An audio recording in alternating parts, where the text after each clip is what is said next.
April জুড়ে প্রায় সারা দেশেই থাকবে তীব্র ও অতি তীব্র তাপপ্রবাহ। মেহেরপুর ও পাবনায় হিটস্ট্রোকে 2 জনের মৃত্যু।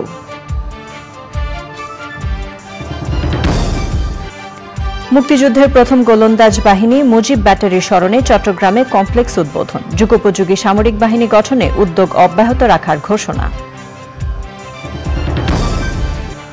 23 বাংলাদেশি নাবিকসহ মুক্ত জাহাজ আমিরাতের হামায়রা বন্দরের বহির্নোঙরে। বাংলাদেশ মিশন ও জাহাজ মালিক কর্তৃপক্ষের বৈঠক সোমবার।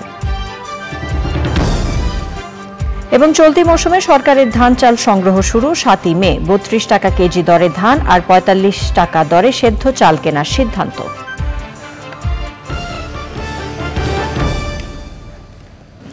সৌদি আরবের পর এবার কাতার থেকেও বাকিতে জ্বালানি কিনতে চায় বাংলাদেশ। কাতারের আমিরের ঢাকা সফরে এ নিয়ে আলোচনা হবে বলে জানালেন পররাষ্ট্রমন্ত্রী হাসান মাহমুদ।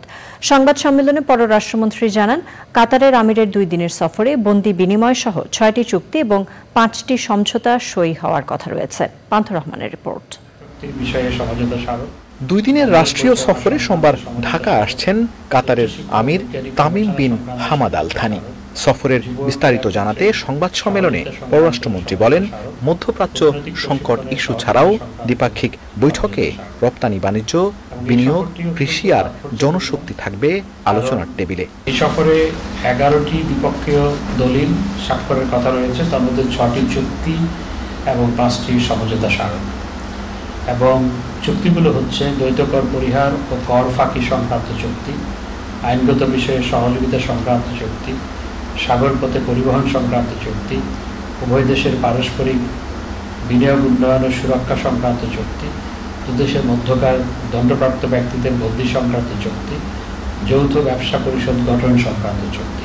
বাংলাদেশের পক্ষ থেকে নবায়নযোগ্য সহ জ্বালানি খাতে সহযোগিতা পাওয়ার বিষয়টি গুরুত্ব পাবে আলোচনায়। আমরা সৌদি আরবের সাথে 1 বছরের ডেফার্ড পেমেন্ট আমরা চেয়েছি, তো কাতারের সাথে আমরা আলোচনা অবশ্যই, যেহেতু কেনার ব্যাপারে আলোচনা এবং কিনিও আমরা, সেখানে ডেফার্ড পেমেন্টের বিষয়টি আসতে পারে। কাতার আমাদের রিনিউয়েবল এনার্জিতে বিনিয়োগ করতে পারে, আমাদের এলএনজি সহ নানা ক্ষেত্রে বিনিয়োগ করতে পারে।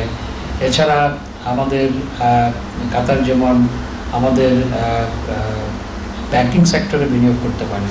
মন্ত্রী জানান, বন্ধুত্বের নিদর্শন হিসেবে ঢাকার মিরপুরে একটি সড়কের নামকরণ হবে কাতারের আমিরের নামে। সংবাদ সম্মেলনের আগে পররাষ্ট্রমন্ত্রীর সঙ্গে সৌজন্য সাক্ষাৎ করেন পাকিস্তানের high commissioner. Pantho Rahman, Channel i, Dhaka. Bangladesh কারিগরি শিক্ষা বোর্ডের সার্টিফিকেট ও মার্কশিট বিক্রয়ের সাথে জড়িত অভিযোগে কারিগরি শিক্ষা বোর্ডের চেয়ারম্যানের স্ত্রী সোহেলা পারভিন সহ 3 জনকে গ্রেপ্তার করেছে ঢাকা মহানগর গোয়েন্দা পুলিশ। গোয়েন্দা প্রধান হারুনুর রশিদ জানান, কারিগরি শিক্ষা বোর্ডের দুর্নীতির সাথে জড়িত আরও অন্তত 35 জনকে শনাক্ত করা হয়েছে। স্ত্রী দুর্নীতিতে জড়িত থাকায় বোর্ড চেয়ারম্যান স্বামীকেও জিজ্ঞাসাবাদের জন্য ডাকা হবে বলে জানান ডিবি প্রধান। শহীদুল্লাহ রাজুর রিপোর্ট। সনদ বাণিজ্যে জড়িত থাকার অভিযোগে বাংলাদেশ কারিগরি শিক্ষা বোর্ডের চেয়ারম্যান মোহাম্মদ আলী আকবর খানের স্ত্রী শেহলা পারভিনকে গ্রেপ্তার করেছে গোয়েন্দা পুলিশ। ঘটনার সাথে জড়িত হিলফুল ফুজুল টেকনিক্যাল অ্যান্ড বিএম কলেজের অধ্যক্ষ গোলাম মোস্তফা এবং ঢাকা টেকনিক্যাল স্কুল অ্যান্ড কলেজের পরিচালক মাকসুদুর রহমান ওরফে মামুনকে গ্রেপ্তার করে ডিবি। বোর্ডের সিস্টেম অ্যানালিস্ট সহ বিভিন্ন কারিগরি প্রতিষ্ঠানের অসাধু কর্মকর্তাদের যোগসাজশে বিপুল পরিমাণ অর্থ হাতিয়ে নেওয়ার অভিযোগ রয়েছে তাদের বিরুদ্ধে। 3 জন 164 করেছে। চেয়ারম্যানের বউকে আমরা জিজ্ঞাসাবাদ করেছি, সেও বলেছে তার সাথে ওই যে সিস্টেম অ্যানালিস্টের যোগাযোগ ছিল এবং লেনদেন ছিল। আরো 30-35 জন মানে কর্মকর্তা রয়েছে যারা সরাসরি এইগুলি ক্রয় এবং বিক্রয়ের সাথে জড়িত। তাদের নাম নাম্বার আমি পেয়েছি, তাদের শীঘ্রই আমরা গ্রেপ্তার করব। ডিএমপির মিডিয়া সেন্টারে সংবাদ সম্মেলনে ডিবি জানায়, গ্রেপ্তার সিস্টেম অ্যানালিস্টের কাছ থেকে মোটা অঙ্কের টাকা নিয়েছেন শেহলা পারভিন। কোনো শিক্ষা প্রতিষ্ঠানের বা ছাত্রছাত্রীদের তথ্য সংযোজন, বিয়োজন, পরিবর্তন সংক্রান্ত নিবেদনের ফোকাল পার্সন হলো শিক্ষা মন্ত্রণালয়ের চেয়ারম্যান বা পরীক্ষা নিয়ন্ত্রক। এটা তো কোনো ক্রমেই এই সিস্টেম অ্যানালিস্ট বা কম্পিউটার অপারেটরের কাজটা না। যত বড় লাখ বলই থাকবে ছাড় দেওয়া হবে না। আমরা চেয়ারম্যানকেও আমরা প্রয়োজন বোধে যদি আমরা তথ্যপত্র তার সাথে তাকে আমরা জিজ্ঞাসাবাদ করব। সনদ বাণিজ্যে কারিগরি শিক্ষা বোর্ডের চেয়ারম্যান জড়িত থাকলে তার বিরুদ্ধেও ব্যবস্থা নেওয়া হবে বলে জানান গোয়েন্দা প্রধান। Shahidullah Raju, channel i, Dhaka. দাম বাড়িয়ে আগামী 6 মাসের জন্য 17.5 লাখ মেট্রিক টন ধান, চাল, গম সংগ্রহের সিদ্ধান্ত হয়েছে। সচিবালয়ে খাদ্য পরিকল্পনা ও পরিধারণ কমিটির বৈঠকে এই সিদ্ধান্ত নেওয়া হয়। দাম বাড়ানোর ফলে কৃষক লাভবান হবেন, তবে বাজারে খুব বেশি বিরূপ প্রভাব পড়বে না বলে মনে করছেন খাদ্যমন্ত্রী। বিস্তারিত জানাচ্ছেন রফিকুল বাশার। আসন্ন বোরো মৌসুমে ধান, চাল ও গম সংগ্রহের পরিমাণ ও মূল্য নির্ধারণ করা হয়েছে। 32 টাকা কেজি দরে 5 লাখ টন ধান, 45 টাকা দরে 11 লাখ টন সিদ্ধ চাল, 44 টাকা দরে 1 লাখ টন আতপ চাল এবং 34 টাকা দরে 50 লাখ টন গম কেনা হবে। প্রায় 7,000 কোটি টাকা খরচ করে এই ধান, চাল, গম সংগ্রহ করা হবে। উৎপাদন খরচ বেশি বলে দাম বাড়ানো হয়েছে, তবে বাজারে এর বিরূপ প্রভাব পড়বে না বলে মনে করছেন খাদ্য পরিকল্পনা ও পরিধারণ কমিটির সভাপতি ও খাদ্যমন্ত্রী। আমরা সব সময় সজাগ আছি। খাদ্যের ঘাটতি হয়েছে এমন কথা বাংলাদেশে বলা যায় না। এখনও যখন দাম একটু বাড়াইলো তখন মধ্যে চাউল নাই, কিন্তু চাউল কিন্তু এখনও শেষ হয় নাই। মার্কেটে পুরাতন চাউল এখনও আছে, এখনও 2-3 মাস চলবে। মধ্যপ্রাচ্যে চলমান অস্থিরতার কারণে খাদ্য মজুত ঠিক রাখতে প্রয়োজনীয় উদ্যোগ নেওয়া হয়েছে বলেও জানান খাদ্যমন্ত্রী। আমি তো মনে করি যে সহনীয় আছে। আপনার সারা বিশ্বের চাউলের বাজার একটু রেকি করেন, তাহলে আমার মনে হয় আপনাদের ভুল ভেঙে যাবে বলে আমার দৃঢ় বিশ্বাস। আগামী 7 মে থেকে বোরো সংগ্রহ শুরু হয়ে 31 আগস্ট পর্যন্ত চলবে। Rafiqul Bashar, channel i, Dhaka. রাজধানীতে অনুষ্ঠেয় ন্যাপ এক্সপো 2024-এ বাংলাদেশের অভিযোজন বিষয়ক অভিজ্ঞতা বিনিময় করা হবে বলে জানিয়েছেন পরিবেশ, বন ও জলবায়ু পরিবর্তন মন্ত্রী সাবের হোসেন চৌধুরী। জাতিসংঘ জলবায়ু সম্মেলন, ন্যাশনাল অ্যাডাপ্টেশন প্ল্যান, ন্যাপ উপলক্ষে আয়োজিত সংবাদ সম্মেলনে কথা বলেন মন্ত্রী। বলেন, চলমান তাপমাত্রা বৃদ্ধি ও জলবায়ু অভিঘাত মোকাবেলায় বৃক্ষরোপণের বিকল্প নেই।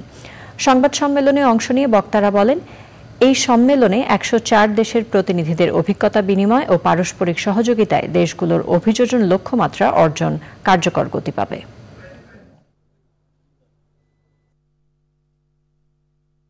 সরকার, বেসরকারি সংস্থা, এনজিও, আন্তর্জাতিক সংস্থা, মাল্টিল্যাটারাল অর্গানাইজেশন সকলের ফান্ডিং বা সকলের প্রকল্পগুলোকে আমরা একটা প্ল্যাটফর্মের মধ্যে নিয়ে এসে আমরা এটিকে বাস্তবায়ন করব। আমরা আশা করি যে আগামীকালকে যে UNFCCC যে অনুষ্ঠানটি হবে সেটি আন্তর্জাতিকভাবে যেমনি তার একটি বিশেষ অবয়ব আছে এবং একই সাথে বাংলাদেশের লিডারশিপেরও একটা নতুন প্রকাশ হবে। বাংলাদেশ হচ্ছে একেবারে আমরা যেটা বলি ground zero of climate change. এটা হচ্ছে পৃথিবীর হয়তো সবচেয়ে সমৃদ্ধ ল্যাবরেটরি। এখানে জলবায়ু পরিবর্তনের সবকিছু আমরা পাচ্ছি, বন্যা, খরা, প্রাকৃতিক দুর্যোগ, লবণাক্ততা, তারপরে যে আমাদের ক্লাইমেট রেফিউজি যেটা আমরা বলি, সমুদ্র পৃষ্ঠের উচ্চতার কারণে আবার হিমালয় পর্বতে বরফ পড়ছে, সেটা আমাদের ফ্রেশ ওয়াটারের ক্ষেত্রে একটা বড় একটা হুমকি। এবং আমাদের খাদ্য নিরাপত্তা যেটা আছে সেটাও কিন্তু আজকে অনেক চ্যালেঞ্জের সম্মুখীন। সংবিধান প্রণয়ন কমিটির প্রধান ও গণফোরামের এমিরেটাস সভাপতি ডক্টর কামাল হোসেনের 87তম জন্মদিন উদযাপন করেছে গণফোরাম। অনুষ্ঠানে ডক্টর কামাল হোসেন বলেন, দেশ কঠিন অবস্থার মধ্যে আছে। এই অবস্থা থেকে উত্তরণে সবাইকে ঐক্যবদ্ধভাবে আন্দোলন গড়ে তোলার আহ্বান জানিয়েছেন তিনি। শাকের আদনানের রিপোর্ট। 1937 সালের 20 এপ্রিল সে সময়ের বেঙ্গল প্রেসিডেন্সির বাকেরগঞ্জ জেলার শায়েস্তাবাদে সম্ভ্রান্ত পরিবারে জন্মগ্রহণ করেন ডক্টর কামাল হোসেন। প্রবীণ এই আইনজীবী ও রাজনীতিবিদ বাংলাদেশের সংবিধান প্রণয়ন কমিটির প্রধান হিসেবে দায়িত্ব পালন করেছেন।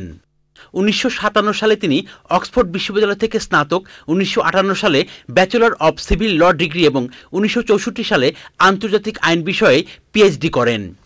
সুদীর্ঘ রাজনৈতিক জীবনে আওয়ামী লীগে গুরুত্বপূর্ণ দায়িত্ব পালন করেন তিনি। ছিলেন জাতির পিতা বঙ্গবন্ধু শেখ মুজিবুর রহমানের ঘনিষ্ঠ সহচর। 1993 সালে তিনি গণফোরাম গড়ে তোলেন। গুণী এই মানুষটির 87তম জন্মদিন উদযাপন করেছে গণফোরাম। আমরা ঐক্যবদ্ধ হয়ে দেশকে এই কঠিন অবস্থা থেকে মুক্ত করার জন্য জনগণকে ঐক্যবদ্ধ করে আমরা ঐক্যবদ্ধ আন্দোলন চালিয়ে যাব। এবং আমার বিশ্বাস যে আমাদের ইতিহাস থেকে যে শিক্ষা আমরা পাচ্ছি, যে যখনই আমরা ঐক্যবদ্ধ আন্দোলন করতে পেরেছি, আমরা যতই কঠিন চ্যালেঞ্জ সামনে থেকে সেখান থেকে অতিক্রম করতে পেরেছি।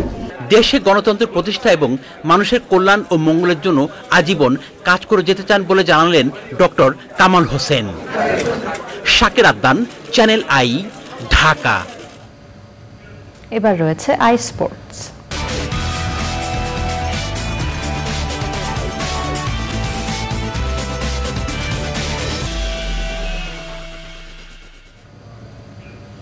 খেলাধুলার আপডেট নিয়ে আই স্পোর্টসে আছেন সহকর্মী আদিল আহমেদ শান। যাচ্ছি তার কাছে। শান, বুশরা, ধন্যবাদ আপনাকে। আর দর্শক সবাইকে আমন্ত্রণ জানাচ্ছি আমাদের আজকের আই স্পোর্টস আয়োজনের শুরুতেই এল ক্লাসিকোর আপডেট। স্প্যানিশ লা লিগায় মৌসুমের শেষ এল ক্লাসিকোতে চিরপ্রতিদ্বন্দ্বী বার্সেলোনার মুখোমুখি হচ্ছে রিয়াল মাদ্রিদ। রিয়ালের মাঠ সান্তিয়াগো বার্নাবুতে বাংলাদেশ সময় রাত 1টায় শুরু হবে বিশ্বসেরা দুই স্প্যানিশ ক্লাবের লড়াই। চলতি মৌসুমে এর আগে 3 এল ক্লাসিকো লড়াইয়ে রিয়াল মাদ্রিদ এগিয়ে 2-1। নিজেদের মাঠে এই এল ক্লাসিকোতে ফেভারিট হিসেবেই মাঠে নামছে আনচেলত্তির রিয়াল। 31 রাউন্ড শেষে নিকটতম প্রতিদ্বন্দ্বী বার্সেলোনাকে 8 পয়েন্টে পেছনে ফেলে লা লিগার শীর্ষে লস ব্লাঙ্কোস। রোববারের ম্যাচ জিতলেই 6 রাউন্ড বাকি থাকতেই 36তম লিগ শিরোপার জয় অনেকটাই নিশ্চিত হবে তাদের। ম্যানচেস্টার সিটিকে হারিয়ে চ্যাম্পিয়ন্স লিগের সেমির টিকিট নিশ্চিত করা রিয়াল ইনজুরি মুক্ত ভিনিসিয়াস ও কারভাহালকে নিয়েই প্রথম একাদশ সাজাতে পারবে। অন্যদিকে স্প্যানিশ সুপার কাপের ফাইনালে রিয়ালের কাছে হারা বার্সেলোনা ট্রফি শূন্য মৌসুম পার করার শঙ্কায়। চ্যাম্পিয়ন্স লিগ থেকে বিদায়ের পর 8 পয়েন্টের পার্থক্য ঘুচিয়ে চিরপ্রতিদ্বন্দ্বী রিয়ালকে টপকে লা লিগার শিরোপা জয়ের কঠিন চ্যালেঞ্জের মুখোমুখি জাভির দল।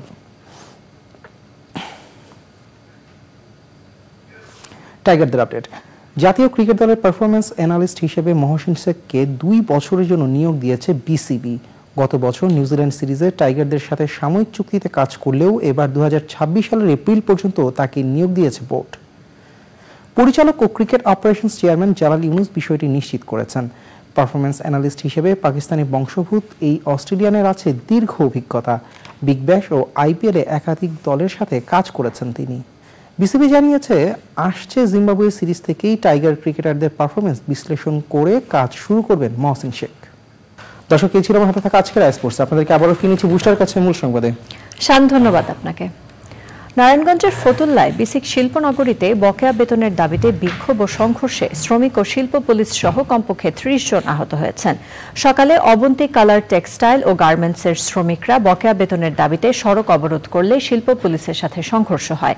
দুপুর 12:30 থেকে 1টা পর্যন্ত এ সংঘর্ষ চলে।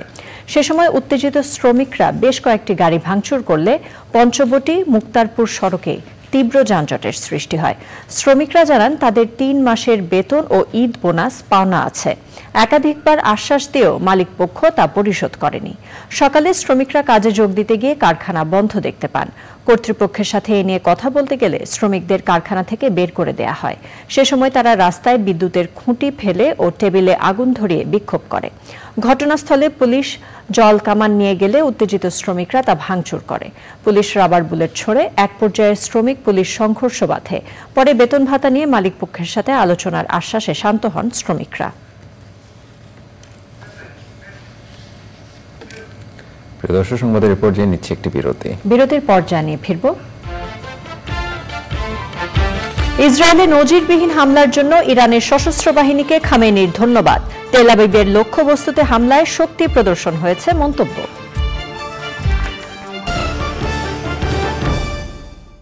ভূমিদস্যুদের আগ্রাসনে মানচিত্র থেকে হারিয়ে যেতে বসেছে চট্টগ্রামের ঐতিহ্যবাহী নাগিন পাহাড়। চ্যানেল আইয়ে এ বিষয়ে সংবাদ প্রচারের পর নড়েচড়ে বসেছে প্রশাসন। ইতিমধ্যে উচ্ছেদ করা হয়েছে অবৈধ স্থাপনা। আর পাহাড় খেকোদের বিরুদ্ধে পরিবেশ আইনে মামলার প্রক্রিয়া চলছে। চৌধুরী ফরিদের পাঠানো তথ্য ভিডিও চিত্রে আফরোজা হাসের রিপোর্ট। প্রায় 10 একর আয়তনের নাগিন পাহাড় কেটে বহুতল ভবন সহ আবাসিক এলাকা তৈরি করেছে ভূমিদস্যুরা। অভিযোগ রয়েছে বায়েজিদ বোস্তামি থানা পুলিশের সহযোগিতায় চলছিল এই মহাযজ্ঞ। এতে চরম হুমকিতে পড়েছে আশপাশের প্রকৃতি ও পরিবেশ। চ্যানেল আইতে ঐতিহ্যবাহী এই পাহাড় ধ্বংস নিয়ে সংবাদ প্রচারের পর অভিযান চালায় প্রশাসন। গুড়িয়ে দেওয়া হয় টিনের সব স্থাপনা। এখন যেগুলো কাটতেছে এগুলো আগে বিএনপি ছিল, এখন আবার আওয়ামী লীগ। পাহাড় একটা তুললে বাদল একটা তুলে, সবাই মোটামুটি এখানে যতগুলো ক্যাটার আছে, শুক্রবার যে নেতা যতগুলো আছে সবাই একটা একটা করে তুলে টানা কন্ট্যাক্ট ছাড়া তো এগুলো লাগাইতে পারে না। পাহাড় খেকোদের বিরুদ্ধে আইনি ব্যবস্থা নেওয়ার কথা জানিয়েছে প্রশাসন। উঁচু উঁচু টিন দিয়ে জায়গাটিকে ঘিরে ফেলেছে, যাতে বাইরে থেকে দেখে বোঝার উপায় নেই যে ভিতরে এই ধরনের একটি অপচেষ্টা তারা লিপ্ত রয়েছে। পাহাড় কেটে পরিবেশ সংরক্ষণ আইনে যে ব্যত্যয় ঘটেছে সেটির বিরুদ্ধে মূলত আমরা এখানে যে এইসব ছোটোখাটো স্থাপনাগুলো রয়েছে অস্থায়ী, এগুলোকে অপসারণ করেছি। সেই সাথে আমরা আমাদের নজরদারি অব্যাহত রাখছি। নাগিন পাহাড় রক্ষায় অভিযান অব্যাহত রাখার কথা জানিয়েছে প্রশাসন। আফরোজা হাসি, প্রকৃতি ও জীবন ডেস্ক, চ্যানেল আই। ইসরায়েলে নজিরবিহীন হামলা চালানোর জন্য ইরানের সশস্ত্র বাহিনীকে ধন্যবাদ জানিয়েছে দেশটির সর্বোচ্চ ধর্মীয় নেতা আয়াতুল্লাহ আল খামেনি। তিনি বলেছেন, ইসরায়েলের অনেক লক্ষ্য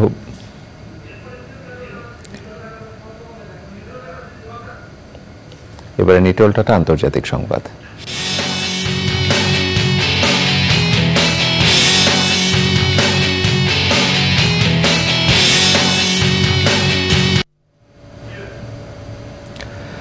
ইসরায়েলে নজিরবিহীন হামলা চালানোর জন্য ইরানের সশস্ত্র বাহিনীকে ধন্যবাদ জানিয়েছে দেশটির সর্বোচ্চ ধর্মীয় নেতা আয়াতুল্লাহ আল খামেনি। তিনি বলেছেন, ইসরায়েলের অনেক লক্ষ্যবস্তুতে হামলা চালিয়ে ইরান তার শক্তির প্রদর্শন করেছে। রোববার ইরানের রাষ্ট্রায়ত্ত সংবাদ মাধ্যমের খবরে সশস্ত্র বাহিনীকে খামেনির ধন্যবাদ জানানোর তথ্য জানানো হয়েছে। গত 1 এপ্রিল দামেস্কে ইরানের একটি কূটনৈতিক ভবনে ইসরায়েলি হামলার প্রতিশোধ হিসেবে 13 এপ্রিল প্রথমবারের মতো সরাসরি ইসরায়েলে হামলা চালায় ইরান। ওই দিন ইসরায়েলের সামরিক বাহিনী বিভিন্ন স্থাপনা ও ঘাঁটি লক্ষ্য করে 3 শতাধিক ড্রোন ও ক্ষেপণাস্ত্র ছোড়ে ইরানের সামরিক বাহিনী। আগামী 26 এপ্রিল হবে ভারতের লোকসভা নির্বাচনের দ্বিতীয় দফা ভোট গ্রহণ। দলগুলোর মধ্যে ভোটযুদ্ধ হবে আসাম, বিহার, ছত্তিশগড়, কর্ণাটক, কেরালা, মধ্যপ্রদেশ, মণিপুর, রাজস্থান, ত্রিপুরা ও পশ্চিমবঙ্গের 89টি আসনে। বিশ্লেষকদের ধারণা, ক্ষমতাসীন বিজেপি একাই 330 থেকে 350 আসন পেতে পারে। নাজিব বেগ জানাচ্ছেন বিস্তারিত। গেল 19 এপ্রিল প্রথম দফা ভোটের মাধ্যমে শুরু হয়েছে ভারতের লোকসভা নির্বাচন। সে দফায় ভোট পড়েছে 60%। পশ্চিমবঙ্গ ও মণিপুরে হয়েছে বিচ্ছিন্ন সংঘর্ষ। দ্বিতীয় ধাপে 13টি রাজ্যের 89টি আসনে হবে ভোট। ভারত মাতা কি। দক্ষিণের রাজ্যগুলোতে আধিপত্য ধরে রাখতে প্রথম দফার পরপরই প্রচারে নেমেছেন প্রধানমন্ত্রী নরেন্দ্র মোদী। কর্ণাটকের সমাবেশ শেষে মহারাষ্ট্র ও উত্তরপ্রদেশে প্রচারে নামেন তিনি। দক্ষিণে প্রচারণায় অংশ নিয়েছেন প্রিয়াঙ্কা গান্ধীও। এবারে পশ্চিমবঙ্গের দিকে বিশেষ নজর রয়েছে বিজেপির। তৃণমূল কংগ্রেসের অবস্থা নড়বড়ে করতে তৎপর হলেও পিছিয়ে নেই মমতা ব্যানার্জির দলও। এদিকে ভারতের একটি গণমাধ্যমকে দেয়া সাক্ষাৎকারে দেশটির অন্যতম অর্থনীতিবিদ সুরজিৎ ভাল্লা বলেছেন, 2019 সালের চেয়ে এবারের লোকসভা নির্বাচনে আরো ভালো করবে বিজেপি। বিজেপি একাই 330 থেকে 350টি আসন পেতে পারে বলে মনে করেন তিনি। Everybody is allowed to have a forecast.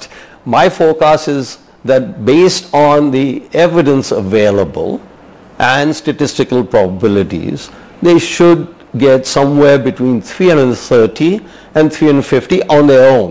বিরোধী কংগ্রেস নিয়ে এই অর্থনীতিবিদ বলেছেন, তাদের জোটের সমস্যা হলো নেতৃত্ব। What perhaps went wrong with the alliance, because it depends on leadership, as we said, and the economy. The economy is not really helping the opposition much as they. এবার আইসক্রিন সাংস্কৃতিক সংবাদ।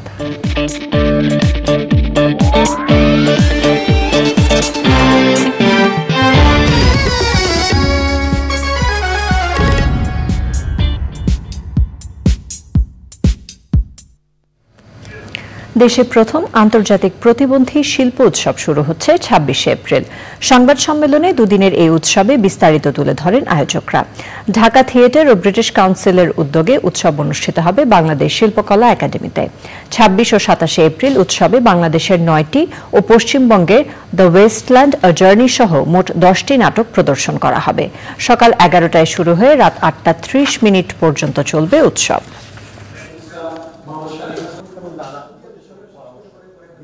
আমরা একটি অভিন্ন একটি জনগোষ্ঠী চাই, ভিন্নতা চাই না। এই অভিন্ন জনগোষ্ঠী ছিল বলে ৭১ সালে মুক্তিযুদ্ধ হয়েছিল, আমরা স্বাধীন হয়েছিলাম। এখন এই বিভাজনগুলো আমাদের প্রয়োজন সর্বক্ষেত্রে।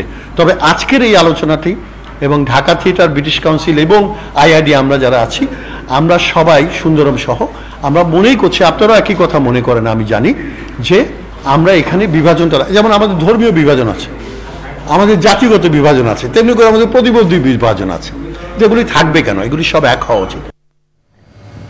এবার রয়েছে বিশেষ সংবাদ।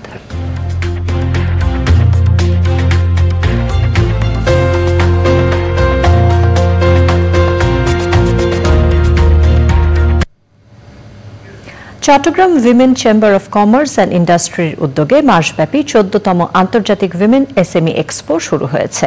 মেলার উদ্বোধন করে পররাষ্ট্রমন্ত্রী বলেছেন, উন্নত বাংলাদেশ গঠনে চট্টগ্রাম উইমেন চেম্বার বলিষ্ঠ ভূমিকা রাখতে পারে। আগামী ১ বছরের মধ্যে চট্টগ্রামে আন্তর্জাতিক মানের স্থায়ী ভেন্যু করার ঘোষণা দেন তিনি। চট্টগ্রাম থেকে চৌধুরী ফরিদের পাঠানো তথ্যে জাকিয়া আক্তারের রিপোর্ট। নারী উদ্যোক্তাদের পণ্য ব্যাপকভাবে বাজারজাত করার লক্ষ্যে Chattogram women chamber of commerce and ইন্ডাস্ট্রির উদ্যোগে মাসব্যাপী ১৪তম আন্তর্জাতিক উইমেন এসএমই এক্সপোর আয়োজন।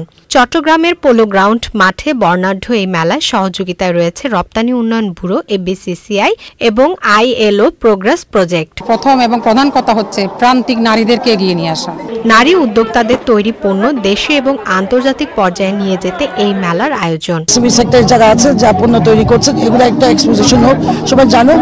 আজকে সেই স্বপ্নটা আমার বাস্তবায়ন হয়েছে। বাণিজ্য মন্ত্রী এবং এফবিসিসিআই এর সভাপতি বলেছেন, নারী উদ্যোক্তাদের উৎপন্ন পণ্য বিশ্ব বাজারে ছড়িয়ে দেওয়া হবে। বাণিজ্য মেলার মাধ্যমে আমাদের দেশের প্রোডাক্টটা লোকালি এবং ইন্টারন্যাশনালি এটা আমরা প্রোডাক্টটা শো করি এবং এখানে বাজারজাত করি। প্রতিটি গ্রাম থেকে এই যে হাতে তৈরি জিনিসগুলা আমরা তৈরি করে নিয়ে তাদেরকে কারিগরি সহযোগিতা দিব, আর্থিক সহযোগিতা দিব। যেটা সবচেয়ে বড় কাজ করব সেটা হলো দেশে এবং বিদেশে বাজারজাত করার ব্যবস্থা করে দিব। পণ্যকে মানসম্মত ও যুগোপযোগী করতে প্রশিক্ষণের উপর নজরদারি বাড়ানোর তাগিদ দিয়েছেন পররাষ্ট্রমন্ত্রী। যেগুলো বিদেশে রপ্তানি করা হয় সেগুলোর উপর নারীদেরকে একটু ট্রেনিং দেওয়া, যাতে করে তারা সেই ঘরে বসে এই পণ্যগুলো তৈরি করতে পারে এবং সেটাকে সাপ্লাই চেইনে নিয়ে যাওয়া এবং সেটাকে আমাদের এক্সপোর্ট চেইনে। মেলায় ৩৫০টি স্টল ও ১৫টি প্যাভিলিয়নে বাংলাদেশ ছাড়াও ইরান, ভারত, চীন, থাইল্যান্ড ও পাকিস্তানের উদ্যোক্তারা অংশ নিয়েছে। Zakia Akter, Channel i. এবারে পূবালী ব্যাংক কৃষি সংবাদ।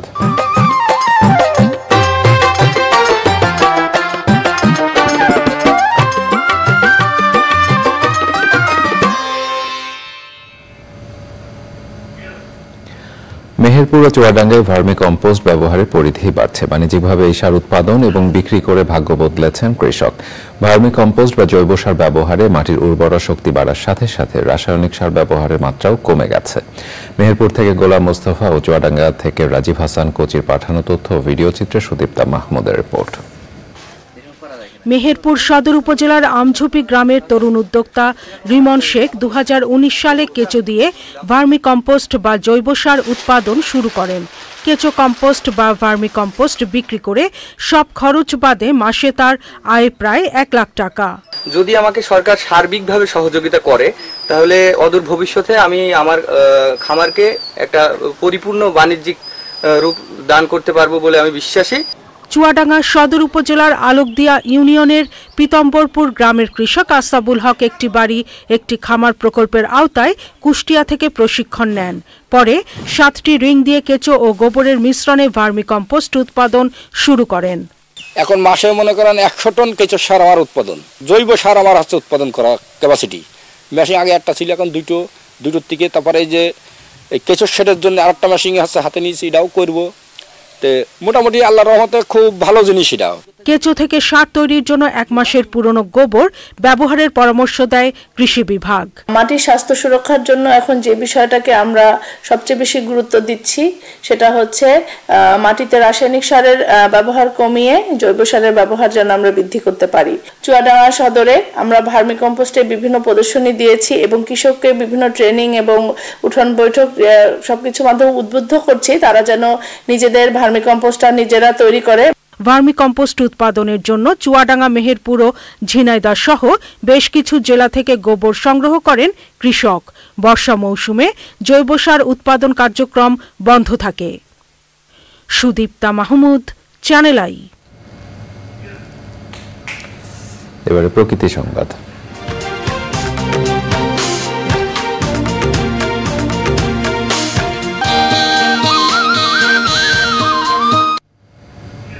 নিজেরাই রাস্তা নির্মাণ করে দৃষ্টান্ত স্থাপন করেছেন কুড়িগ্রামের দুর্গম চর কৃষ্ণপুরবাসী। নদীপথ পরিবর্তনের ফলে হারিয়ে যাওয়া সড়কটি নির্মাণে আর্থিক সহযোগিতার পাশাপাশি স্বেচ্ছাশ্রমেও এগিয়ে এসেছেন তারা। এদিকে দেরিতে হলেও রাস্তা নির্মাণে সব ধরনের সহায়তার আশ্বাস দিয়েছে প্রশাসন। শ্যামল ভৌমিকের পাঠানো তথ্যে সাবরিনা হাসানের রিপোর্ট। কুড়িগ্রামের নিভৃত ও প্রত্যন্ত চর কৃষ্ণপুর বন্যা, খরা, নদী ভাঙন সহ নানা প্রাকৃতিক দুর্যোগের সাথে লড়াই করে বেঁচে থাকতে হয় চরাঞ্চলের মানুষকে। 30 বছর আগে প্রাকৃতিক দুর্যোগেই নদীপথ পরিবর্তনের কারণে বিলীন হয়ে যায় চরের যোগাযোগ ব্যবস্থা। যোগাযোগ ব্যবস্থা না থাকায় শিক্ষা, স্বাস্থ্যসেবা এমনকি ফসলের ন্যায্য মূল্য থেকেও দিনের পর দিন বঞ্চিত হয়ে আসছিল চর কৃষ্ণপুরের বাসিন্দারা। সময় মনে করলেন 7 আসে মহিলারা এক গলা পানি নামিয়ে আসে। কোন চেয়ারম্যান, কোন মেম্বার আগে ধরেন, এবার আর যা চেয়ারম্যান ধরছে আমরা সাহস করে বাঁধিতেছি। আমাদের কাজ আমরা বাঁধে আমরা নিতেছি আমাদের ভালোর জন্য। বন্যার সময় নৌকা দিয়ে আঙ্গারে যাইতে খুব কষ্ট। রাস্তাটা হলে অনেক সুবিধা হবে, রাস্তা হলে আমরা সবাই ভালোভাবে যাতায়াত করতে পারবো। এমন পরিস্থিতিতে নিজেদের উদ্যোগেই রাস্তা নির্মাণ শুরু করেন চরবাসী। আমরা ধরছি 30 লক্ষ টাকা, কিন্তু দুঃখের বিষয় 30 লক্ষ টাকা তো আমরা উঠাইতে পারতেছি না। অল্প সামান্য কিছু 2-4 লাখ টাকা হাতে নিয়ে কাজ শুরু করছি। কিছু কিছু করে টাকা দিয়ে আমরা রাস্তার কাজ শুরু করছি। যদি আমাদের সরকার আমাদের একটু সহযোগিতা করে তাহলে আমাদের কাজটা ভালো হবে। সব ধরনের সহযোগিতার কথা জানিয়েছেন জনপ্রতিনিধি ও প্রশাসন। পর্যাপ্ত হচ্ছে না, মানে দেওয়ার সম্ভব হচ্ছে না, যার জন্য আমরাও সার্বিক সহযোগিতা করতেছি। এটা মাননীয় প্রধানমন্ত্রীর কাছে আমাদের আকুল আবেদন, যদি একটু সুনজর দেন তাহলে আমাদের এই কাজটা যদি তারা করতে আমাদের 10-12 লোকের বিশাল একটা উপকার হবে। এই রাস্তাটি নির্মাণের ফলে এখানকার লোকজন বন্যা থেকেও কিছুটা রক্ষা পাবেন। সবকিছু মিলিয়ে এটা একটা অনন্য উদ্যোগ। এই উদ্যোগটি যেন সব জায়গায় ছড়িয়ে পড়ে সেটাই আমরা আশা রাখি। তাছাড়া এখানে সরকারি সহায়তা দেওয়ার জন্য ইতিমধ্যে তারা একটি আবেদনও করেছেন এবং সেই আবেদনটি বিবেচনা করে সেখানে সরকারি সাহায্য প্রদান করা হবে। কৃষ্ণপুর চর থেকে কুমদপুর বাজার পর্যন্ত 1.5 কিলোমিটার দৈর্ঘ্যের সড়কটি নির্মাণে ব্যয় হবে প্রায় 30 লাখ টাকা। সাবরিনা হাসান, প্রকৃতি ও জীবন ডেস্ক, চ্যানেল আই। প্রিয় দর্শক, সংবাদের এ পর্যায়ে আবারও নিচ্ছে একটি বিরতি। বিরতির পর জানিয়ে ফিরব। পেট্রাপোলে পণ্য খালাসে দীর্ঘসূত্রিতায় বেনাপোল বন্দর দিয়ে পচনশীল পণ্য আমদানি প্রায় বন্ধ। সিরিয়ালের নামে ট্রাক আটকে রাখার অভিযোগ।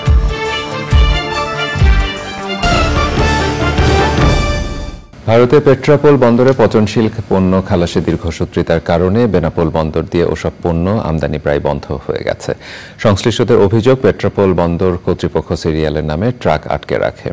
এজন্য বেশিরভাগ আমদানিকারক বেনাপোল বন্দর ছেড়ে অন্য বন্দরে চলে যাচ্ছেন। বেনাপোল কাস্টমস হাউসের রাজস্ব আয়ে এর বড় ধরনের প্রভাব পড়তে শুরু করেছে। যশোর থেকে আকরামুজ্জামানের রিপোর্ট।